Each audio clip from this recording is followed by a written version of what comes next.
Welcome to the Sunday Best. It's an in-depth look at the best book I read this week. This week's Sunday Best goes to my favorite books from the past year.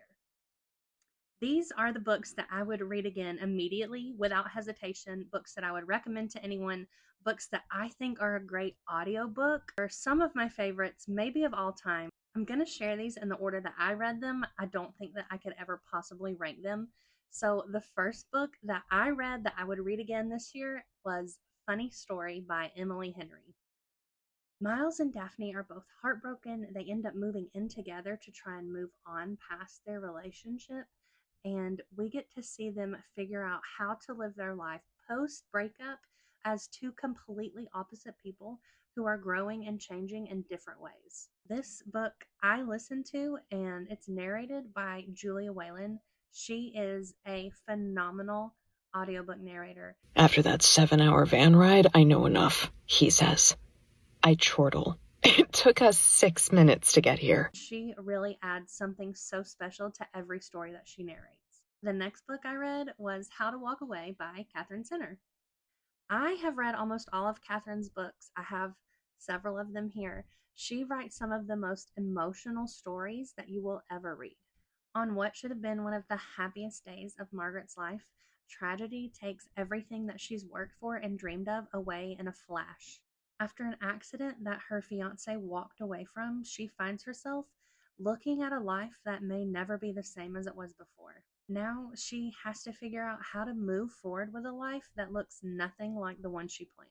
Katherine's ability to mix pain and heartbreak with surprising humor makes her stories so relatable. If Katherine is writing a book, you can believe it is on my TBR and it will be an immediate read for me. Third on my list is First Lie Wins by Ashley Elston. Evie Porter has a wonderful boyfriend, great friends, a beautiful home. The only problem with her life is that Evie Porter doesn't exist. Evie is living a life of secrets and lies. It's hard to tell where one lie ends and another begins. She is trying to outmaneuver her boss so she can get out of this life of lies once and for all. The amount of twists and turns that this book had truly made it a thriller. I was unsuspecting at every single one of them. I didn't know where we were going to end up, and I loved it. Fourth on my list is Lights Out by Navessa Allen. It is a dark, spicy romance, and if that is not for you, that is okay. If it is for you, please, please, please, I am begging you, listen to the audiobook. It is phenomenal. This is a morally gray male lead, and when I say gray, I mean we are approaching black. Oh my goodness. While this is a dark romance, it is actually hilarious. Josh might be one of the funniest characters I've ever read. It was such an unexpected surprise. Cannot recommend it enough if a dark, spicy romance is your kind of book. The final book on my list is actually last week's Sunday Best, The Unmaking of June Farrow. I know this seems like I'm becoming a Unmaking of June Farrow stan account. I promise I'm not. It was just so good. I would absolutely reread this book even though I've just finished it.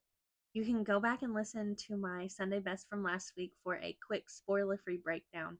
I'm not going to spoil anything today either. I think everyone needs to read it. The magical realism, it's a generational love story. It will hit you right in the heart and it won't let go. These were my top 5 books for the year. I think that each one of these authors has a book coming out in 2025. So I am so excited. I cannot wait to see what next year's books have in store.